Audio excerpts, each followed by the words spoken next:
Han,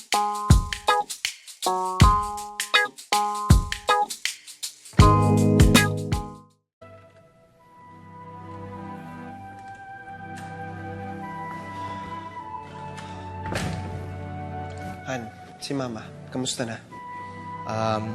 Buong araw ho siyang nagkulong sa kwarto eh. Tapos biglang umalis, walang paalam. Pagbalik po niya, dumiretso po ulit siya sa kwarto. Nasaan ba yung panyo? Yung ibabalik ko kay Mikay? Pinalabang ko na po, Dasyo eh. Kasi medyo madumi na ho eh. Nakakaya namang soli kay Mikay ng dirty yun. O sige, sabihin mo kay Marona, kapag malinis na, ibalik niya sa akin. Okay? Susunod po.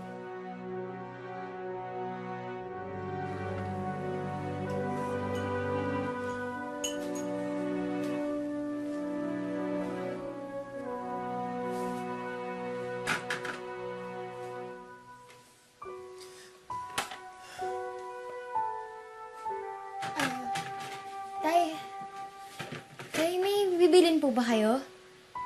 Kanina pa po kasi kayo palakad-lakad dyan eh. Wala. Okay lang ako. Nagpapababa lang ako ng kinain. Medyo busog lang. Malakad-lakad lang ng konti. Nga pala, Mikay. Wala bang lumalapit sa'yo dyan sa eskwelahan nyo, bakery, dito sa may atin? Yung mga nagtatanong-tanong na hindi mo naman kilala? Wala naman po, Tay. Bakit po? Wala. Napanood ko lang kasi sa news. Medyo delikado ang panahon ngayon eh. Mag-iingat ka na lang, anak. Huwag kang basta-basta makipag-usap sa mga taong hindi mo kakilala. Opo, Tay.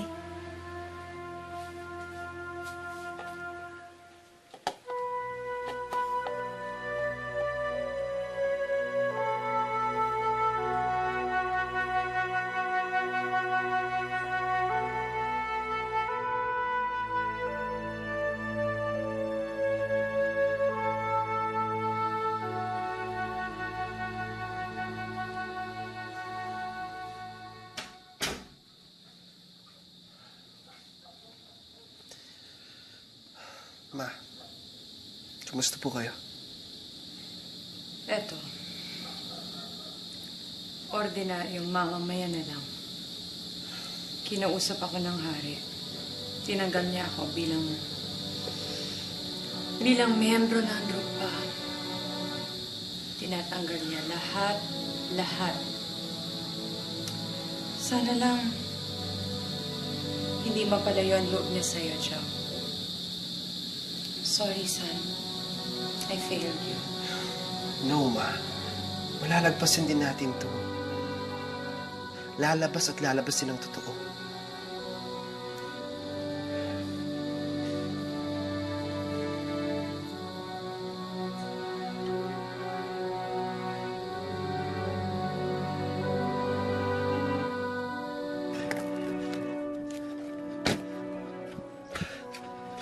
O, Joe, anong problema?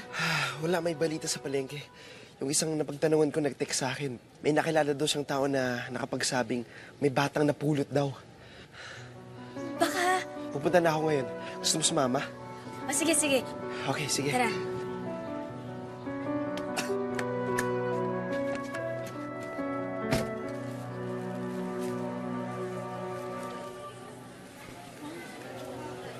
Manang, meron ho ba kayong kilalang tindera? O kung hindi man yung napapabili lang dito, napapadaan? Isang babae ho. Medyo katamtama naman ho yung laki, yung kulay. Ang buhok siguro maganda haba, hanggang leeg lang. Saka bilugin ho mata, medyo may kalakihan. Naku, Mama, marami pong ganyan dito. Ano ba ang pangalan? Esmeralda. Esmeralda? Ay, wala po akong kakilalang ganyan dito. Subukan niyo na lang po magtanong. Nung 1998 ba kamo?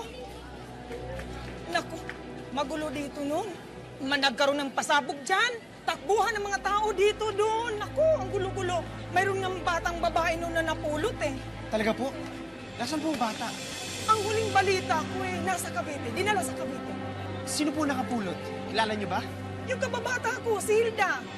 Tapos kalaunan, inampo na rin niya yung bata. Babae ho yung nakapulot? Oo.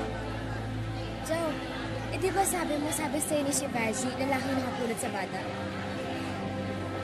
Oo nga. Sige po, salamat po ha. Salamat po. Walang ano man. Akala ko talaga yun. Oo nga eh. Pero hindi naman ibig sabihin sukulat na alam ko. Mikay, may lakad ka ba? Oo eh. Sige, hatid na kita. Hindi na. Hindi, sige na. Huwag ka nang tumanggi.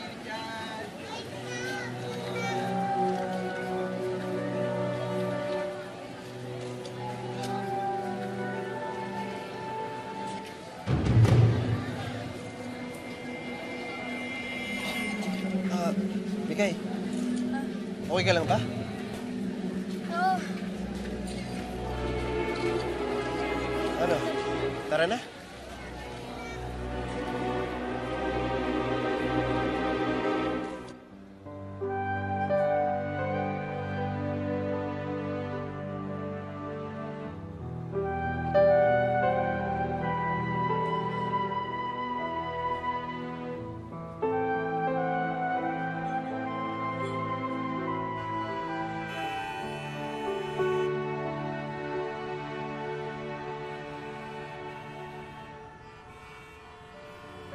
Mikay, okay ka lang? Eh, wala kasi rin nag-iintay sa akin eh. Alam mo, I'm sure you'll understand. Alam mo, mabuti siguro kung naharin ko na lang to. Mikay, alam mo, buti pa siguro maghintay na lang tayo.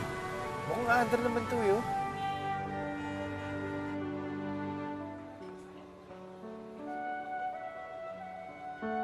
Nasaan ka na?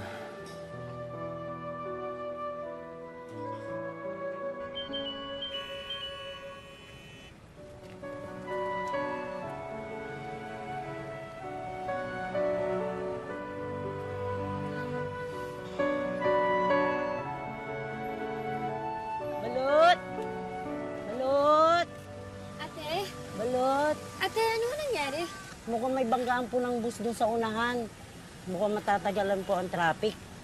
O sige, Joe, kailangan ko na talaga umalis ha. Pero, Kaya ko naman to. Basta salamat ha. Mikay! Ingat ka. Ingat din. Ay, nako. Uso talaga ang hanapan ngayon. Oh?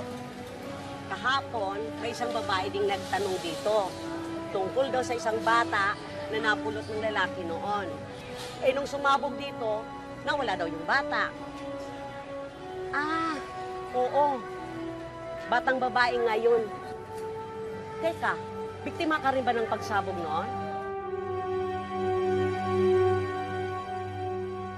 Mahal na hari, dito po ang lugar na sinasabi nila kung saan nawala ang prinsesa. Haring Anand, kailangan po nating tingnan ang anggulo na baka malapit lang dito ang tirahan ng kung sino man ang nakapulot kay Prinsesa Aria. Baka nandito lang siya. Nagpakalat na po ako ng mga tauhan. Maraming salamat, Shivaji.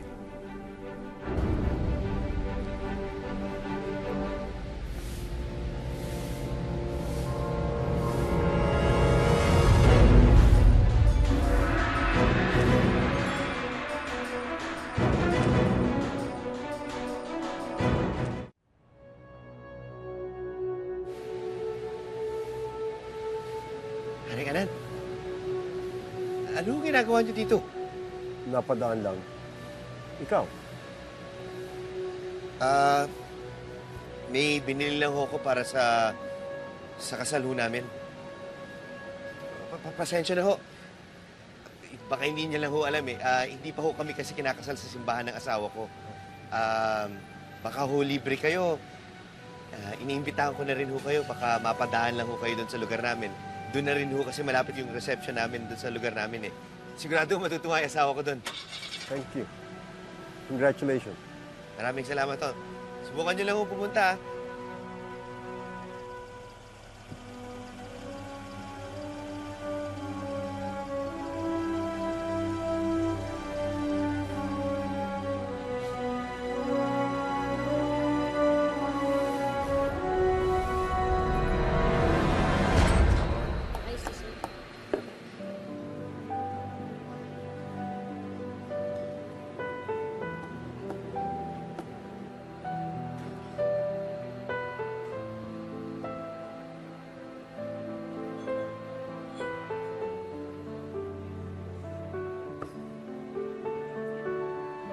Tagal naman ni Mikay.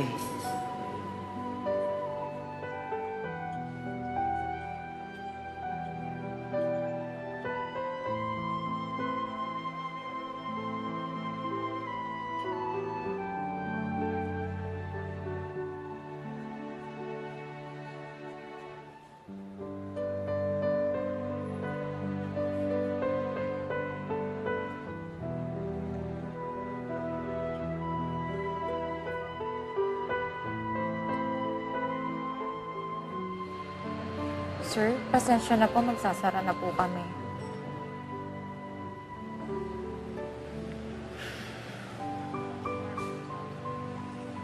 Pasensya na po, ah. Hinihintay lang po kasi ako, eh.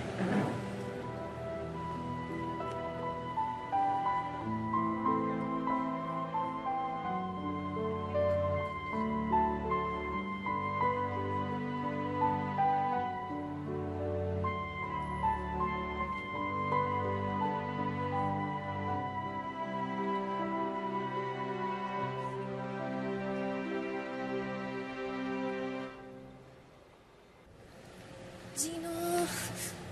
Ay, miss, sorry. Close na po kami. Miss, may napansin po ba kayo dito na lahi kanina naghihintay? Opo, meron po doon kanina. Kaso umalis na din po eh. Balik na lang po kayo. Sige, salamat po.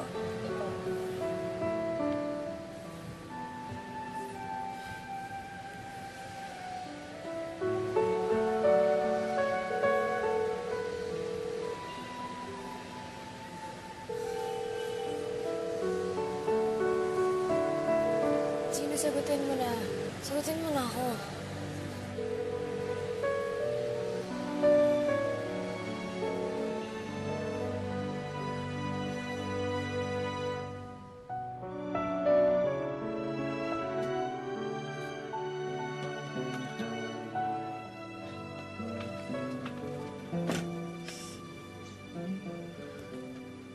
Gino, sorry na traffic kasi kami. Akala ko talaga makakabalik ako on time. May napagtanungan kasi kami sa palengke. Akala talaga namin kilala na yung nakapulot dun sa nawawalang prinsesa.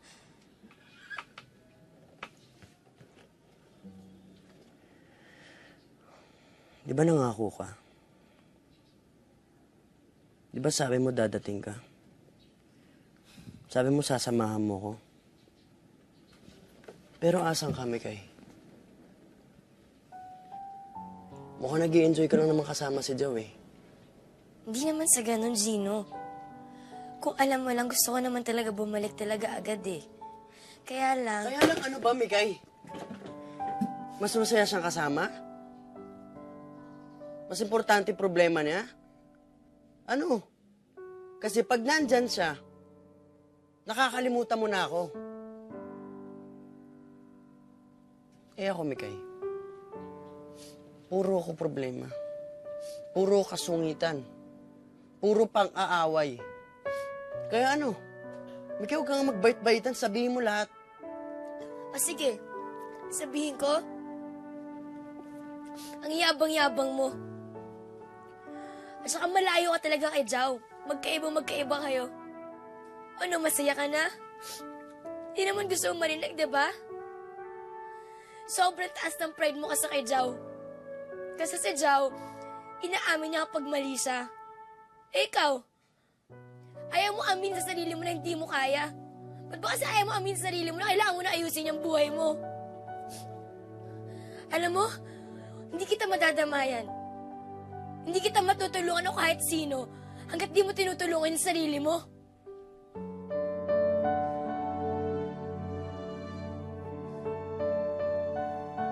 Hindi kita kailangan. Tinanong mo ko noon kung kailangan kita. Ngayon ko sasagutin. Hindi kita kailangan.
Gino.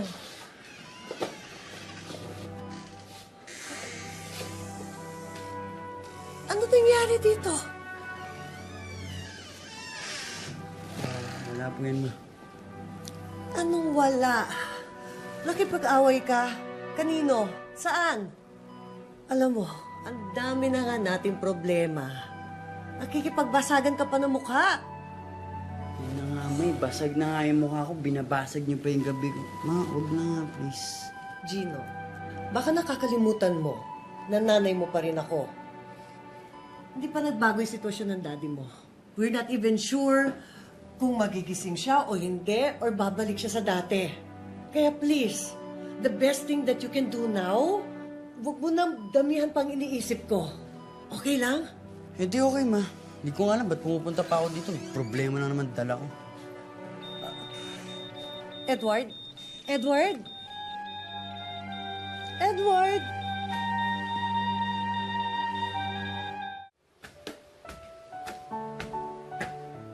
Tay, Uy, Mikay, ba't pagising pa kayo? Big day niyo bukas. ewan ko hindi ako makatulog eh.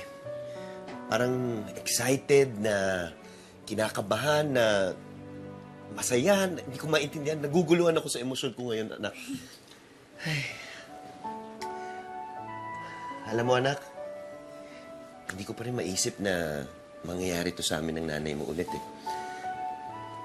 Hindi ko makalimutan nung ikinasal kami sa West. Sabi namin sa sarili namin na isang araw, ikakasal kami sa simbahan. Pangarap talaga yun ng nanay mo eh. Tapos eto ngayon. Ngayon na. Mga anak namin, kayo, may experience at makikita niyo yung kasal na to. Alam mo, Mikay, hindi lang to selebrasyon ng pagmamahalan namin ni Stella. Para sa pamilya natin to, Mikay.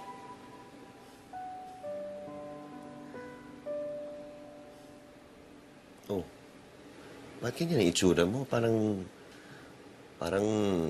malungkot ka dyan.